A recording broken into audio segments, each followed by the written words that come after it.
அங்க தூரத்துல பார்க்கலாம். அங்க சில பேர் இந்த ட்ரெக் பண்ணி போறாங்க பாத்தீங்களா, அதுதான் வந்து கேரளமேடு. இதை விட அங்க பியூட்டிஃபுல்லா இருக்கணும்னு சொல்றாங்க. நான் கொஞ்சம் ஜூம் பண்ணி காட்டுறேன். இவ்வளவு தூரம் இப்ப நம்ம இன்னும் வந்து ட்ரெக் பண்ணி போக வேண்டியிருக்கு. ஸோ ஃப்ரெண்ட்ஸ், இன்னும் நம்ம இங்கேருந்து இவ்வளோ தூரம் போனோம். அங்கே போனோம்னா அங்கேருந்து அந்த வியூ சூப்பராக இருக்கும்னு நினைக்கிறேன்.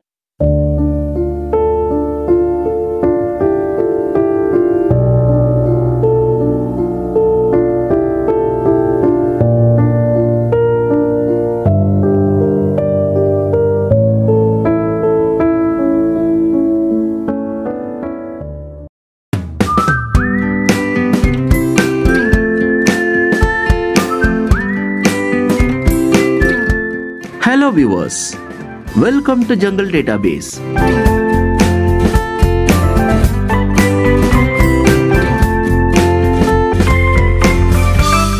இது காடுகளின் முழுமையான தரவுத்தளம்.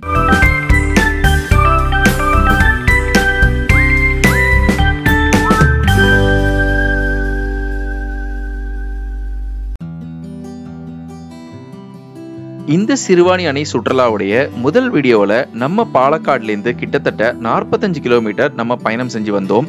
அதுக்கப்புறமா சிறுவாணி ஜங்ஷன் அப்படின்ற இடத்துல இருந்து வலதுபுறமா திரும்பி கிட்டத்தட்ட 15 கிலோமீட்டர் ஒரு அடர்ந்த காடுகள் வழியா பயணம் செஞ்சு முதல்ல நம்ம இந்த செக் போஸ்ட்டை வந்து அடைஞ்சோம்.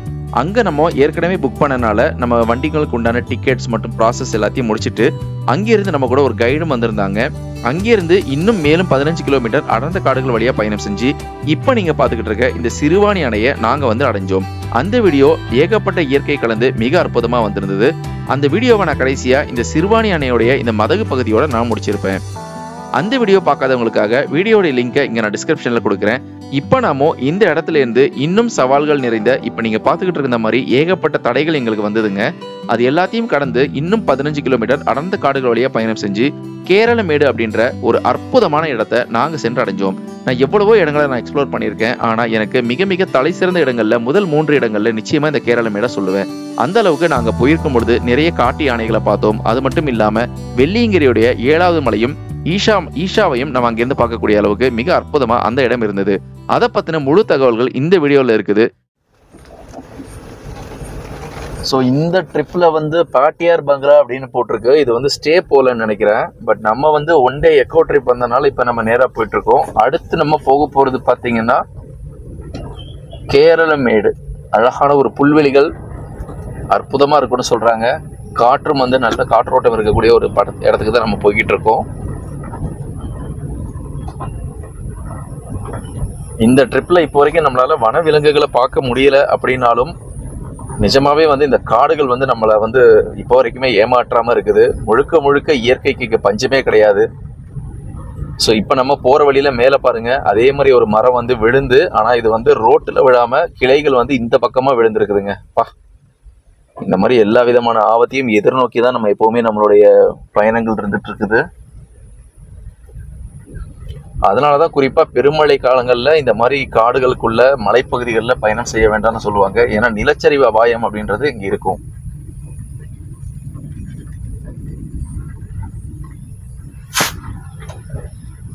மாலை நேரம் ஆக போகுது. விலங்குகள் வந்து குறிப்பா மாலை நேரங்கள்ல அதிகமா தென்படும் அப்படின்னு சொல்லுவாங்க.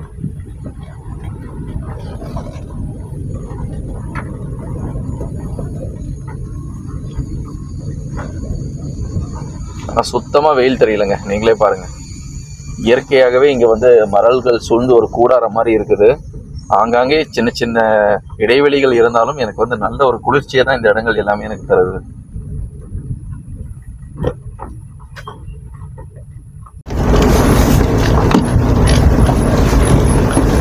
இந்த இடம்லாம் பாருங்க எப்படி இருக்குன்னு. திரும்பவும் வந்து ஒரு சாகச பயணம் மாதிரி, அட்வென்ச்சர் மாதிரி இருக்குதுங்க.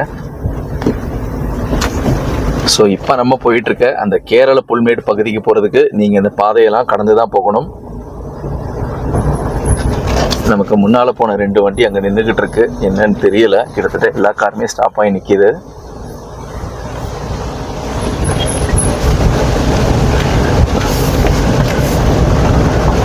ரோடு ரொம்ப குண்டும் குழியுமா இருக்கனால தான் நிற்கிதுன்னு நினைக்கிறேன். அதுவும் இந்த மேடு ஏற வேண்டி இருக்குது. ஆனால் ரோடு பார்த்தீங்கன்னா ரொம்ப மோசமாக தான் இருக்குது.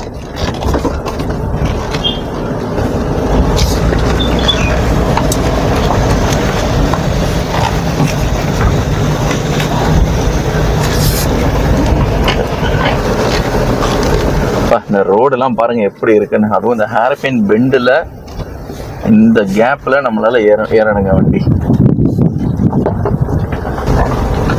நமக்கு முன்னால போற அந்த வண்டி பாருங்க எவ்வளவு கஷ்டப்பட்டு போகுதுன்னு. கிட்டத்தட்ட ஒரு பக்கா ஆஃப் ரோடிங் அந்த மாதிரி தான் இருக்குது. ஸோ இது வந்து நம்ம விரும்பி வந்தால் மட்டும்தான் இதில் இருக்க சிரமம் நமக்கு தெரியாமல் இருக்கும்.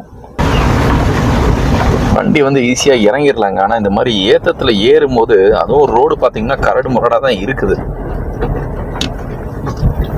நம்ம இதுக்கு முன்னால் நம்ம சேனலில் இந்த மாக்காம்பாளையம் போன வீடியோ ஒன்று போட்டிருப்போம். கிட்டத்தட்ட இந்த ரோடு அதுவும் ஒரே மாதிரி தான் இருக்குன்னு தான் நான் சொல்லுவேன். ஸோ இந்த இடத்துல திரும்பவும் பாருங்க மரம் விழுந்து கிடக்குது.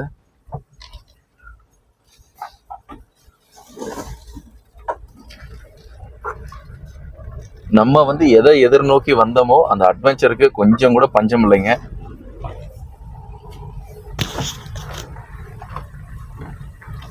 ஸோ ஒரு வண்டியும் கரெக்டாக ஒரு 100 அடி கேப் விட்டு, ஏன்னா ஒரு 2 நிமிஷத்துக்கு ஒரு தடவையும் ஒரு மேடு ஏறுற மாதிரி தாங்க இருக்குது. அதுக்காகவே நின்று கொஞ்சம் பொறுமையாக தான் போகிற மாதிரி தான் இருக்குது.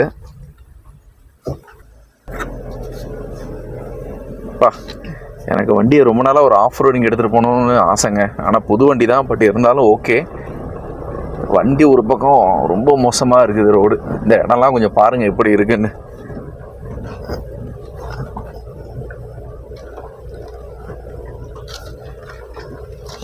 அப்பா,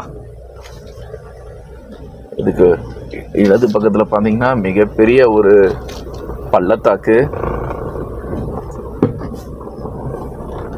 ரொம்ப கஷ்டப்பட்டு தாங்க வண்டி ஏற்ற வேண்டி இருக்கு.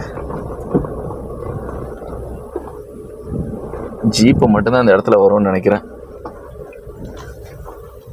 ஓகே வியூவர்ஸ், இப்போ நம்ம கிட்டத்தட்ட 10 கிலோமீட்டர் இந்த அட்வென்ச்சர் டிரைவுக்கு அப்புறமா இப்போ நம்ம வந்திருக்கிற இடம் கேரளமேடு அப்படின்னு சொல்லப்படுற ஒரே இடத்துக்கு தான் ட்ரெக்கிங் பண்ணுறதுக்காக வந்திருக்கோம்.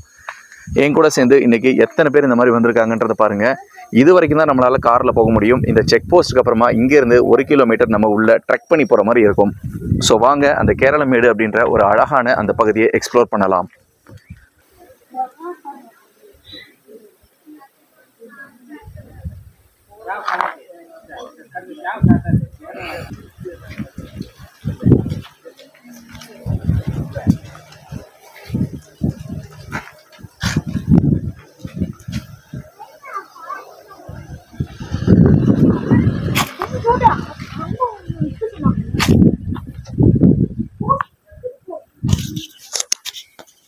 ஸோ இந்த போர்ட்லேயே பாருங்கள் கேரளமேடு அப்படின்னு அழகாக எழுதியிருக்காங்க. இங்கேருந்து நம்ம கிட்டத்தட்ட 1 கிலோமீட்டர் ட்ரெக் பண்ணி அந்த அற்புதமான இடத்துக்கு நம்ம போக போகிறோம்.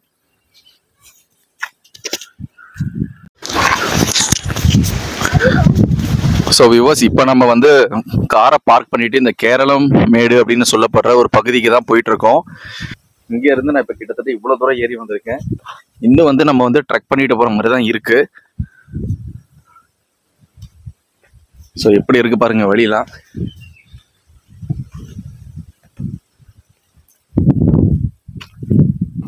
இது மேலே ஏறினாதான் அந்த கேரளமேடு அப்படின்ற ஒரு இடத்த நம்மளால அடைய முடியும். இதையும் நீங்கள் கொஞ்சம் மைண்டில் வச்சுட்டு இந்த இடத்துக்கு வாங்க.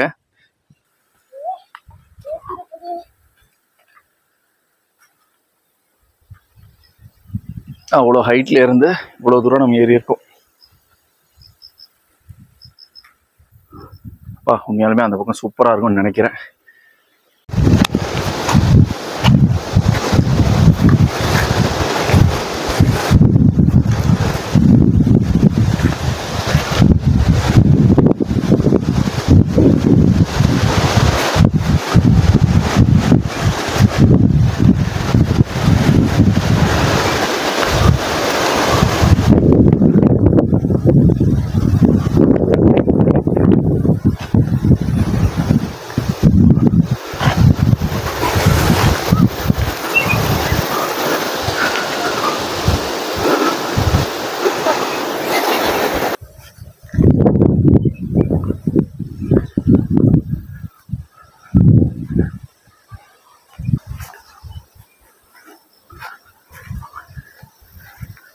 குவியல கிடக்குது பாரு யானை சாணங்க பார்.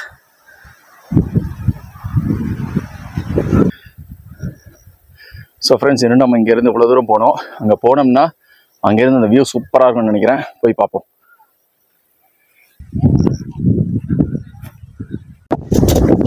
ஸோ ஃப்ரெண்ட்ஸ், இப்போது கிட்டத்தட்ட நம்ம 1.5 கிலோமீட்டர் மேலே ஹில்ஸு. நம்ம வந்த வழி வந்து இதுதான்.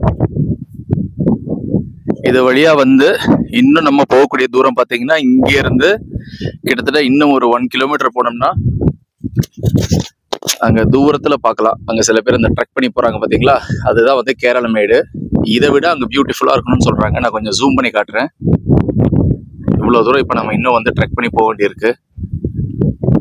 இந்த இடத்துலயே பார்த்தீங்கன்னா எனக்கு வந்து காற்றோட்டம் வந்து அவ்வளோ அற்புதமாக இருக்குது. அந்த கேரளமேடு அப்படின்ற இடத்துக்கு போய் அங்கிருந்து இந்த வியூ எந்த அளவுக்கு இருக்குன்றத நான் உங்களுக்கு காட்டுறேன். கிட்டத்தட்ட 2 கிலோமீட்டர் ட்ரெக்கிங்க்கு அப்புறமா இப்ப நம்ம நின்றுட்டு இருக்கோம். இந்த இடத்தோட பேரு கேரளமேடு அப்படின்னு சொல்லுவாங்க. இதுக்கு முன்னால நம்ம கடந்து வந்த பாதை இதுதான். இதை விட 2 மடங்கு டவுன்ல நம்ம முன்ன ஏறி வந்தோம். இந்த இடத்த கொஞ்சம் வியூவை பாருங்க, எவ்வளவு அற்புதமா இருக்குது அப்படின்ட்டுன்னு. நீங்க இப்ப பார்த்துட்டு இருக்கிறதுதான் வெள்ளியங்கிரியுடைய 7வது மலை. காண கிடைக்காத ஒரு காட்சிங்க. பல பேர் இந்த மலை ஏறணும் துடிச்சுட்டு இருக்காங்க. ஆனா இங்க இருந்து இந்த மலை பாருங்க எவ்வளவு அற்புதமா தெரியுது அப்படின்னு. நான் நின்றுட்டு இருக்க இடத்த உங்களுக்கு அப்படியே நான் கொஞ்சம் சுத்தி காட்டுறேன். காற்றோட்டம் பாத்தீங்கன்னா கிட்டத்தட்ட 40ல இருந்து 45 கிலோமீட்டர் வேகத்துல இப்ப அடிச்சுக்கிட்டு இருக்குன்னு சொல்லலாம். அந்த அளவுக்கு இங்க வந்து ஒரு காற்றோட்டம் இருக்குது. அது மட்டும் இல்லாம இங்க இருந்து பார்த்தா எனக்கு தூரத்துல சிறுவாணியோடைய அணை தெளிவாவே தெரியுது.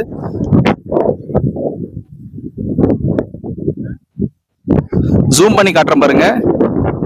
அது மட்டும் இல்லாம இன்னொரு சர்ப்ரைஸ் எலிமெண்ட்டும் இங்க இருக்குது.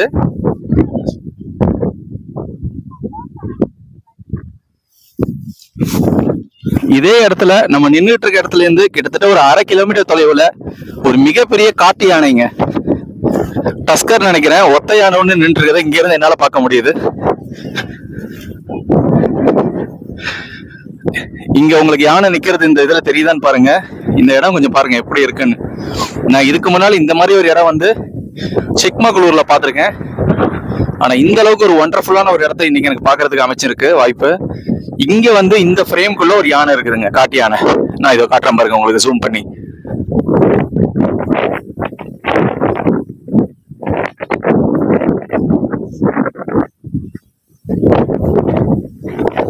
உங்களால இப்ப பார்க்க முடியும்னு நினைக்கிறேன். கரெக்டா இந்த ஸ்கிரீனுடைய சென்டர் பகுதியில பாருங்க ஒத்த காட்டு யானைங்க, அது மட்டும் நின்றுட்டு இருக்குது. நாங்க நிக்கிற இடத்துக்கும் அதுக்கும் ஒரு 3/4 கிலோமீட்டர் தொலைவு தான் இருக்கும். இந்த மாதிரி எத்தனை ஹிடன் எலிஃபன்ட்ஸ் எங்களை சுத்தி இருக்குன்னு தெரியாது. அவ்வளோ ஒரு அற்புதமான கேரளமேடு அப்படின்னு சொல்லப்படுற இந்த இடத்துல தான் இன்னைக்கு நாங்க வந்திருக்கோம்.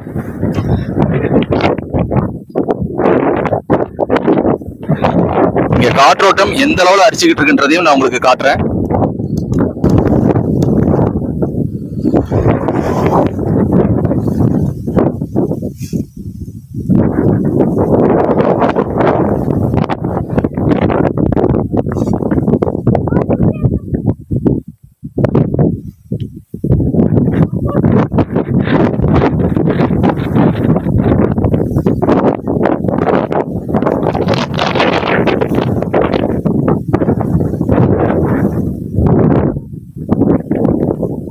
யானை பாருங்க கொஞ்சம் கொஞ்சமா மூவ்மெண்ட் கொடுக்க ஆரம்பிச்சிருச்சு.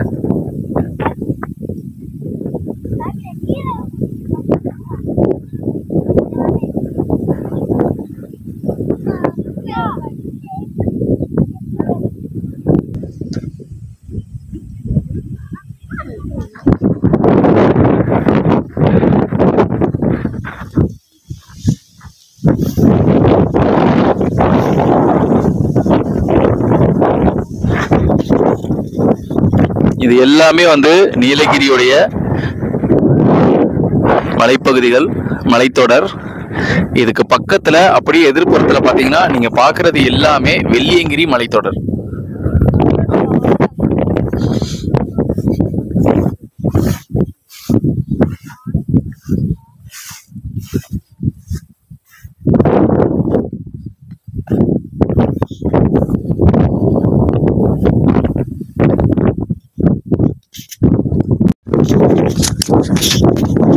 இப்போ நம்ம இங்க இருந்து எடுத்துட்டோம். இன்னும் நான் வந்து கடைசியா ஒரே ஒரு மலை மட்டும் ஏற வேண்டியிருக்குங்க. இப்போ நான் இந்த மலை மேட்டுக்கு போய் அங்கிருந்து அந்த எலிஃபெண்ட் எந்த அளவுக்கு தெரியுதுன்றதும் அங்கிருந்து காட்சிகள் உங்களுக்காக வந்துகிட்டு இருக்கு. இவ்வளோ கஷ்டப்பட்டு நான் எப்போவுமே எல்லா மலைவாச ஸ்தலங்களுக்கும் இந்த மாதிரி காண கிடைக்காத ஹிடன் பிளேசஸ் போகிறது எல்லாருமே நம்மளுடைய சப்ஸ்கிரைபர்ஸான உங்களுக்காக தான். என்னுடைய உழைப்புக்கு நீங்கள் ஒரு அங்கீகாரம் கொடுக்கணும்னு நினச்சிங்கன்னா தயவு செஞ்சு சப்ஸ்கிரைப் பண்ணிட்டு பாருங்கள். உங்கள் ஃப்ரெண்ட்ஸ் அண்ட் ஃபேமிலிக்கும் நம்மளுடைய ஜங்கல் டேட்டாபேஸ் சேனலை ஷேர் பண்ணுங்கள். உண்மையாலுமே ரொம்ப சிரமமான மலையேற்றமாக இருக்குங்க. அப்பா, இதுவே நம்மளால முடியல சொல்ல போனா. இன்னும் கொஞ்சம் தூரம் தான் இருக்கு. ஏற ஏற மலை ஏற ஏற இயற்கையுடைய அழகம் ஏறிட்டு இருக்கு. காத்து தாங்க அல்டிமேட்டே. இந்த காத்து மட்டும் இல்லைன்னா சத்தியமா இங்க உயிர் வாழ்றது கஷ்டம். பியர்கள் மாதிரி பேச ஆரம்பிச்சிட்டேன். ஏன்னா அந்த அளவுக்கு ஒரு கடினமான மலையேற்ற பாதையா தான் இருக்கு. வந்துட்டேன். இத கடை இன்னும் கொஞ்சம் ஒரு சில நொடிகள் தான். நம்ம காரை கீழே பார்க் பண்ணதுலேருந்து கிட்டத்தட்ட 2.5 கிலோமீட்டர் இந்த மலைக்கு மேலே நம்ம இப்போ ட்ரெக் பண்ணிட்டு இந்த மலை உச்சியில் இந்த கேரளமேடு அப்படின்ற பகுதிக்கு இப்போ நான் வந்து அடைஞ்சிருக்கிறேன். நான் கீழே இருந்து மேலே ஏற ஏற ஒரு அடியிலையும் என்னால் காற்றோட்டம் மிக அதிகமாக போகிறத என்னால் உயர முடிச்சுதுங்க. நான் வந்த வழி இப்போ நீங்கள் பார்த்துக்கிட்டு இருக்கிறது தான். இந்த இடத்துல என்னால் மைக்கை வச்சுக்கிட்டு என்னால் லைவாக பேச முடியல. ஏன்னா அந்த அளவுக்கு இங்கே காற்றோட்டம் மிக அதிகமாக இருக்குது. இப்போ நீங்கள் பார்த்துக்கிட்டு இருக்கிறது தான் இந்த வெள்ளியங்கிரியுடைய 7வது மலை. இங்கிருந்து பார்க்கறதுக்கு அவ்வளோ அற்புதமாக இந்த மலை இருக்குதுங்க. அது மட்டும் இல்லாமல் இந்த மலைக்கு பக்கத்தில் ரைட் சைடில் நீங்கள் இப்போ பார்க்குற இடங்கள் எல்லாம் தான் ஈஷா யோகா அப்படின்னு சொல்லக்கூடிய கோயம்புத்தூரில் பல பேரால் விரும்பி பார்க்கக்கூடிய ஒரு இடம். ஸோ இதுலேயே நீங்கள் தெரிஞ்சுக்கலாம் நம்ம எந்த அளவுக்கு மேலே ஏறி வந்திருக்கோம் அப்படின்றது. இப்போ நான் காட்டுறேன் இல்லைங்களா, இந்த ஸ்க்ரீனுடைய நடுவில் நீங்கள் பார்க்குற அந்த இடத்துல தான் அந்த ஸ்டாச்சு இருக்குதுங்க. இது பக்கத்தில் இருக்க இந்த பகுதிகள் எல்லாமே ஈஷா யோகாவை சேர்ந்தவை. நீங்கள் கொஞ்சம் ஒத்து பார்த்தா தெரியும், அந்த ஆதியோகி அப்படின்னு சொல்லப்படுற அந்த ஸ்டாச்சு அங்கே உங்களால் பார்க்க முடியும். ஸோ நம்ம வந்த வழி பார்த்தீங்கன்னா பாலக்காட்லேருந்து பைபாஸ் வழியாக வந்தோம். ஆனால் இப்போ நம்ம இங்கேருந்து பார்க்கக்கூடிய பகுதிகள் எல்லாமே சிறுவாணி பகுதியை சேர்ந்தது. ஆனா முன்னொரு காலத்துல இந்த இடங்கள் எல்லாமே தமிழ்நாட்டுக்கு சொந்தமா தான் இருந்தது. ஆனா எல்லை வரையறுக்கும் பொழுது இது எல்லாமே இப்ப கேரளா பகுதியை சேர்ந்ததால இந்த அளவுக்கு நம்ம சுத்திட்டு கிட்டத்தட்ட 120 கிலோமீட்டர் டிராவல் செஞ்சுட்டு நம்ம இப்ப இந்த இடத்த வந்து அமைஞ்சிருக்கிறோம்.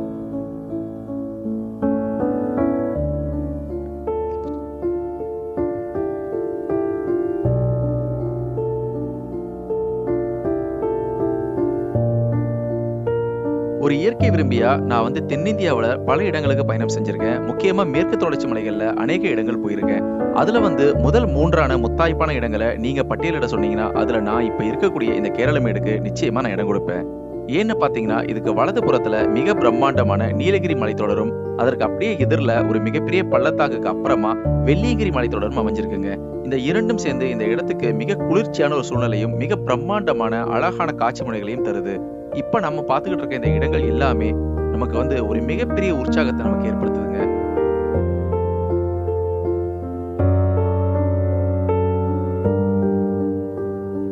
இந்திய அளவுல பாத்தீங்கன்னா 2வது அதிகமா காற்றோட்டம் உள்ள பகுதி அப்படின்னு கேரள மாநிலம் இடுக்கி மாவட்டத்தில் அமைஞ்சிருக்கக்கூடிய ராமக்கல்மேடு அப்படின்ற பகுதி தான் இருக்கின்றது. உங்களை பல பேருக்கு தெரிஞ்சிருக்கலாம். ஆனா இப்ப நான் இருக்கக்கூடிய இந்த கேரளமேடு அப்படின்ற பகுதியும் அதுக்கு சற்றும் குறைவில்லாததுங்க. நீங்க இந்த வீடியோல பார்க்கலாம் இங்க எந்த அளவுக்கு காற்றோட்டம் அதிகமா இருக்கு அப்படின்றது. இந்த மேட்டு மேல இருக்கக்கூடிய புற்கள் எல்லாமே ஒரு பக்கமா சாஞ்ச அளவுக்கு இங்க 24 மணி நேரமும் காற்றோட்டம் அதிகமா இருக்குன்னு நம்ம கூட வந்த கைட் நமக்கு சொன்னாரு. அது மட்டும் இல்லாம இந்த அந்தி வேளையில இந்த பொழுது சாயிற நேரத்துல இங்க இருந்து அங்க தூரத்துல தெரியக்கூடிய இந்த சிறுவாணி அணையை பாக்குறதுக்கே அவ்வளோ ஒரு அற்புதமா இருந்ததுங்க. உண்மையாலுமே இயற்கை நமக்கு ஏகப்பட்ட வரப்பிரசாதங்களை நமக்கு வந்து கொடுத்துருக்குது. இது அடுத்த தலைமுறையிற்கும் நம்ம போய் சேர்க்க வேண்டியது நிச்சயமா நம்மளுடைய ஒருவருடைய கடமை. அதுக்கு நம்ம குறைஞ்சது இந்த மாதிரி அழகான இயற்கை வாழிடங்களுக்கு வரும் பொழுது குறைஞ்சது ஒரு சின்ன பிளாஸ்டிக்கை தூக்கி போடாம இருக்கிறதுல இருந்து நம்மளுடைய ஒரு சின்ன கைமாறா இருக்கும்ன்றது என்னுடைய ஒரு தனிப்பட்ட கருத்து. இந்த ட்ரிப்ல என் கூட சேர்ந்து நிறைய பேர் வந்திருந்தாங்க. ஆனா இது ஒரு கொஞ்சம் கடினமான மலையேற்றம் அப்படின்றனால நிறைய பேரால இந்த மேட்டு பகுதிக்கு வர முடியல. இருந்தாலும் நாங்க ஒரு 15 பேர் இங்க மேல வந்து அடைஞ்சோம். இங்க இருந்து பாத்தீங்கன்னா நான் இதுக்கு முன்னால சொன்ன அந்த காட்டு யானையை பார்க்கக்கூடிய ஒரு அற்புதமான வாய்ப்பு நமக்கு கிடைச்சதுங்க. கொஞ்சம் இருங்க, இன்னும் ஒரு சில அடிகள் முன்னே போய் அங்கிருந்து அந்த அழகான காட்டு யானையை நான் உங்களுக்காக பிரத்யேகமா படம் பிடிச்சிருக்கேன்.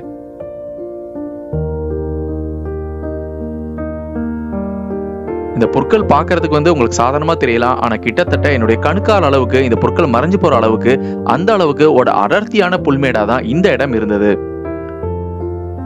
இங்க இருந்து தூரத்துல உங்களால பார்க்க முடியும்னு நினைக்கிறேன் ஒரு நன்கு வளர்ந்த ஒரு ஒற்றை காட்டு யானை, அதுவும் டஸ்கர் தந்தத்துடன் கூடிய ஒரு அழகான காட்டு யானையை பார்க்கக்கூடிய வாய்ப்பு எங்களுக்கு கிடைச்சது.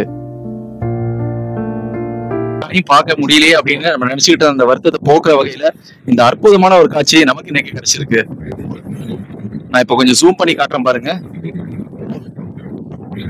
ஒரே ஒரு ஒற்றை காட்டு யானை, அதுவும் டஸ்கருங்க. சோ இந்த மாதிரி எத்தனை உயிரினங்கள் இங்க மறைஞ்சு வாழுது அப்படின்றது நமக்கு தெரியல. ஆனா ஒரு இயற்கை ஆர்வலரா இந்த மாதிரி எந்த இடங்களுக்கு வந்தாலும் எந்த உயிரினங்களுக்கும் எந்த வனங்களுக்கும் நம்மளால ஒரு சின்ன பிரச்சனை கூட வரக்கூடாதுன்றதுல நம்ம தெளிவா இருக்கணும். அற்புதமான காட்சிங்க. கொள்ளை அழகுடன் திகழக்கூடிய இந்த காட்சியானது இதுவே நம்ம மழை நேரங்கள்ல வந்தோம்னா கிட்டத்தட்ட 100க்கும் அதிகமான தக்காள அருவிகள் இந்த மலைத்தொடர்ல தெரியும் அப்படின்னு நம்ம கூட வந்தவங்க நமக்கு சொன்னாங்க. இந்த ஒரு அழகான இடத்துக்கு மேலும் வரணை தேவைப்படாதுங்க. அதனால நீங்களும் இயற்கையும் ஒன்றாகிற மாதிரி அற்புதமான காட்சிகள் இதோ உங்கள் பார்வைக்காக.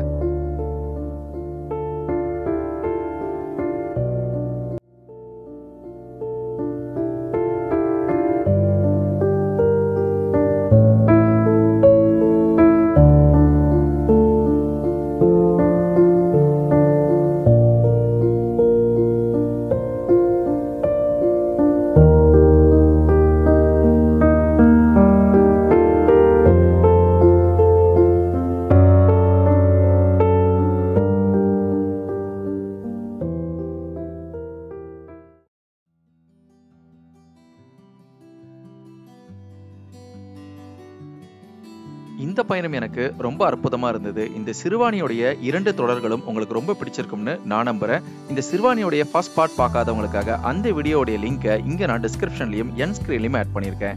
நிச்சயமா நீங்க உங்க வாழ்நாள்ல ஒரு நாளாவது டைம் இருந்தா இந்த சிறுவாணின்ற ஒரு இடத்துக்கு நிச்சயமா நீங்க போங்க. உலகத்திலேயே 2வது சுவை மிகுந்த நீர் அப்படின்னு இந்த அணை ஏன் அழைக்கப்படுது அப்படின்றதுக்கான காரணமும், அது மட்டும் இல்லாம நமக்கு ஏற்ற மாதிரி அழகான இயற்கை சூழ்நிலையும் அதற்கு முத்தாய்ப்பா வனவிலங்குகளையும் எங்களால பார்த்து ரசிக்க முடியும். நாங்க இங்க ரொம்ப நேரம் இருந்துட்டு கிட்டத்தட்ட 7 மணி அளவுல அங்கேருந்து திரும்பி அதே வரவழியா நாங்க நல்லபடியா வந்து சேர்ந்தோம். வரவழியில இரவு நேரங்கள்ல எங்களால இன்னும் சில காட்டு யானைகளையும் காட்டு மாடுகளையும் பார்த்தாலும் நம்ம கூட வந்த கைட் பாதுகாப்பு காரணம் கருதி அதை வீடியோ எடுக்க வேணாம் அப்படின்னு சொன்னனால வனவிலங்கு சட்டத்திற்கு உட்பட்டு அதை நாங்க வீடியோ எடுக்கல. அதனால இங்கேயும் என்னால அட்டாச் பண்ண முடியல. இந்த வீடியோ ரொம்ப பிடிச்சிருந்தா எனக்கு ஒரு லைக் கொடுக்க மறக்காதீங்க. உங்க நண்பர்கள் மற்றும் உறவினர்களுக்கும் நிச்சயமா ஷேர் பண்ணுங்க. நீங்களும் என்னை போல் ஒரு இயற்கை ஆர்வலரா இருந்தீங்கன்னாக்க இந்த ஜங்கல் டேட்டாபேஸ் சேனல் உங்களுக்கானதே. மற்றும் ஒரு அற்புதமான நிறைய இயற்கை கலந்த அழகான ஒரு படைப்புல நான் உங்களை நிச்சயமா சந்திக்கிறேன். அதுவரை இயற்கையை போற்றுவோம், இயற்கையை கொண்டாடுவோம். Thank you so much and thanks for watching.